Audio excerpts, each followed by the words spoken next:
மாண்புமிகு பேரவைத் தலைவர் அவர்களே, நம்முடைய பொதுப்பணித்துறை அமைச்சர் அவர்கள் மறைந்த பகுஜன் சமாஜ் கட்சியுடைய மாநில தலைவர் அவர்களுடைய படுகொலை குறித்து ஒரு சில கருத்துக்களை கூறினார்.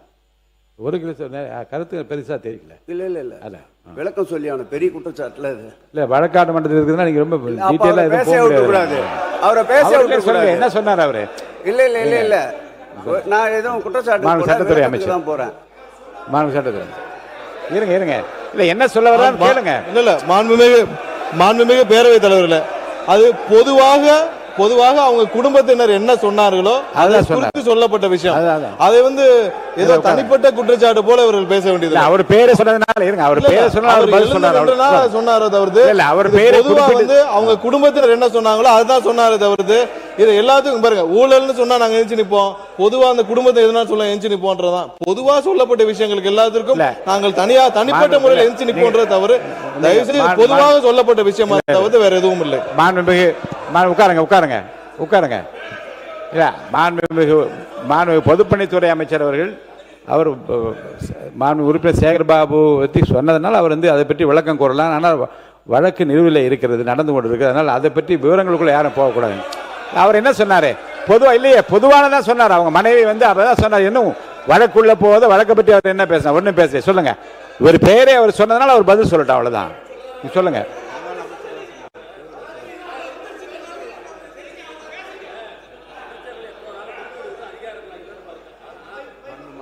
குறிப்பிட்ட பின்பு அவர் முழுமையாக தெளிவுபடுத்த இன்னொரு அமைச்சரோட பேசலாம். மொழிய ஒரு கருத்தை வச்சு 3 அமைச்சரை எழுந்து அதே மாறி மாறி பேசினா எப்படி நாங்கள் விளக்கம் சொல்ல முடியும்? அது சொல்லுங்க. இல்ல அந்த ப்ரொசீஜர் என்னன்னு சொல்லுங்க. எனக்கு அமைச்சர்களுக்கு எப்போனாலும் எந்திரிக்க அதிகாரம் நான் இல்லைன்னு மறுக்கல. ஆனால் நீங்க ஒரு உறுப்பினர் குறிப்பிட்ட ஒரு விளக்கம் சொல்லி முழுமையாக முடிஞ்ச இருப்பாரு.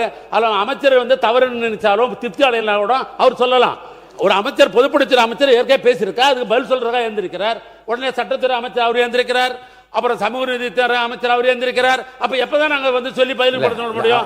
அப்ப நாங்க சொல்றது பதில் புரியல, நாங்க போயிட்டு இருக்கிறோம். விட்டுடுங்க, நாங்க போறோம். என்ன பண்ண சொல்றீங்க? உட்காருங்க. மாண்புமிகு உறுப்பினர் சேகர் மாண்புமிகு பேரவைத் தலைவர்களே, நான் நீதிமன்ற விசாரணைக்குள் செல்ல தயாராக இல்லை. ஆம்ஸ்ட்ராங் என்பவரும் நாங்களும் ஒரே பகுதியில் பிறந்து வளர்ந்தவர்கள். எங்கள் குடும்ப சுகதுக்க நிகழ்ச்சியில் அவர் பங்கேற்றிருக்கின்றார், அவர் குடும்ப சுகதுக்க நிகழ்ச்சியில் நாங்கள் பங்கேற்றிருக்கின்றோம். அவர் இறந்தவுடன் அவர் வீட்டுக்கு சென்று இரவெல்லாம் இருந்து அவருக்கு இறுதி மரியாதை செலுத்தினோம். அதன் பிறகு எங்கள் மாண்புமிகு தமிழக முதல்வர் அவர்கள் அவர் வீட்டிற்கு நேரடியாக சென்று அவர் மனைவியிடம் இந்த குற்றத்திற்கு இந்த தவறுக்கு யார் காரணம் இருந்தாலும் உரிய நடவடிக்கை எடுப்பேன் என்று அவரிடம் உறுதியளித்தார். நானும் உடன் இருந்தேன். அவருடைய பிரேதம் வைப்பதற்காக பள்ளி மைதானத்தை கேட்டார்கள். பள்ளி மைதானத்தை வழங்கினோம். அவர் 16ஆம் நாள் காரியம் செய்வதற்காக அந்த பள்ளி மைதானத்தை கேட்டார், அதையும் வழங்கினோம். அவர் பிரேதத்திற்கு மணிமண்டபம் கட்டுவதற்கு அவர்களுக்கு சொந்தமான இடம் நம்முடைய சென்னையை ஒட்டி இருக்கின்ற மாதவரம் பகுதியில் கேட்டார், அதையும் இந்த அரசு தான் வழங்கியது. இதையெல்லாம் ஏன் சொல்கிறேன் என்றால், ஒரு குற்ற உணர்வோடு ஒரு குற்றப்புணர்வோடு ஒரு கட்சியினுடைய தலைவருடைய படுகொலையை திசை திருப்பக்கூடாது. சிபிஐ வசம் தற்போது வழக்கு இருக்கின்றது. சிபிஐ என்ன சொன்னாலும் அதற்கு ஒத்துழைக்க நாங்கள் தயாராக இருக்கிறோம். சிபிஐயோடு நாங்கள் நிச்சயம் நிற்போம். எங்களை பொறுத்தளவில் அரசியல் மாறுபாடுகள் கருத்தோடு கருத்துத்தான் மோதுவோமே தவிர இப்படி வன்முறைக்கு செல்லுகின்ற இயக்கம் நாங்கள் அல்ல என்பதை மாண்புமிகு பேரவையின் தலைவர் வாயிலாக மாண்புமிகு பொதுப்பணித்துறை அமைச்சர் தெரிவித்துக் கொள்கிறேன். பொதுப்பணித்துறை அமைச்சர் பொறுப்புள்ளவர். இப்படி ஒரு பெரிய வழக்கோடு அரசியலை சம்பந்தப்படுவது நாகரிகமற்றது என்பதை அவருக்கு அன்போடு தெரிவித்துக் கொள்கிறேன். அவர் பொதுவான கருத்தை வெளியிட்டு உங்க பேரை சொன்னீங்க. இருங்க, அவர் பேச இருங்க. அவர் பேரை சொன்ன பேச அனுமதிச்சேன். நான் பேச அனுமதிச்சேன் இல்லையா? பேசி தரல. உட்காருங்க. நீங்க என்ன மிஸ்டர் இல்ல மான் உறுப்பினர் ஆஸ்டின், நீங்க என்ன இருங்க, நீங்க என்ன எல்லாருக்கும் ஸ்போர்ட்ஸ் பர்சனா? நீங்க உறுப்பினர் ஆஸ்டின் உங்களை எச்சரிக்கிறேன். நீங்க என்ன எல்லாருக்கும் ஸ்போர்ட்ஸ் பர்சனா? எல்லாத்துக்கும் எந்திரிக்கிறீங்க. No, I cannot allow this. No no no no no I cannot allow. உட்காருங்க. நான் உங்களை அலோவ் பண்ண முடியாது. நீங்க முடியாது. நீங்க உங்க கொறடா இருக்காரு இல்லைங்க, உங்க கொறடா இருக்காரு. அவர் சொல்லுவதை நான் நயமாக ஏற்றுக்கொள்கிறேன். அவரை பேச வச்சுட்டு முடிஞ்சிச்சு. மான் உறுப்பினர் செந்தில் செல்வன் இவ்வளவு முடிஞ்சிச்சு, அவ்வளவு. அதுக்கு மேல கிடையாது. உட்காருங்க. போதும். இது சர்ச்சை இல்லாமல் முடிக்க வேண்டும். இதை பெரிதுபடுத்தாமல் முடிக்க வேண்டும். சர்ச்சை இல்லாமல் முடிக்க வேண்டும். மாண்பு உறுப்பினர் செந்தில் செல்வன். நன்றி. இல்ல அடுத்த உறுப்பினர் அழைச்சார். போதும்.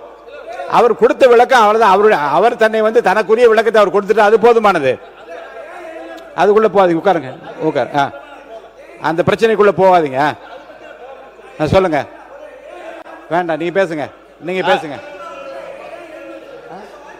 நீங்க பேசுங்க. நான் அலோவ் பண்ணலைங்க, தயவு செய்து முடிஞ்சிச்சு. இல்ல இல்ல இல்ல போதும், இல்ல போதும். மாண்புமிகு செந்தில் செல்வன் நீங்க பேசினா அலோவ் பண்ண இல்ல, பேசிட்டீங்க அவ்வளவுதான். நீங்க உங்களுக்கு பேசுறது இல்ல, உங்க பேரை சொன்னாரு, உங்களுக்கு விளக்கம் கொடுத்துட்டீங்க. அந்த விளக்கத்தில் மேல யார் இங்க பாருங்க, அந்த விளக்கமே போதுமானது என்று நான் கருதுகிறேன். வீண் சர்ச்சைக்குள்ள போக வேண்டாம். உட்காருங்க, தயவு செய்து உட்கார். நான் இல்ல மாண்பு உட்காருங்க, போதும். உங்களுக்கு நான் வந்து அவர் பேரை சொன்னதுனால உங்களை அனுமதிச்சேன். நீங்க விளக்கம் சொல்லிட்டீங்க, அந்த விளக்கமே போதுமானது. மாண்பு செந்தில் செல்வன் நீங்க பேசுறீங்களா? மானிய கோரிக்கைக்குள்ள பேசினா இனிமே அனுமதி நாளை கூட சொல்லி விடுகிறேன். இனி வருங்காலங்களில் மானிய கோரிக்கைகளை விதிர்த்து வேறு வேறு செய்திகளுக்கு போவதாக இருந்தால் அனுமதிப்பதாக இல்லை. அந்த முடிவை தான் எடுக்க போகிறேன். மாண்பு உறுப்பினர் செந்தில் செல்வன் நீங்க பேசுறீங்களா இல்லையா? நீங்க பேசினா பேசுங்க. மாண்பு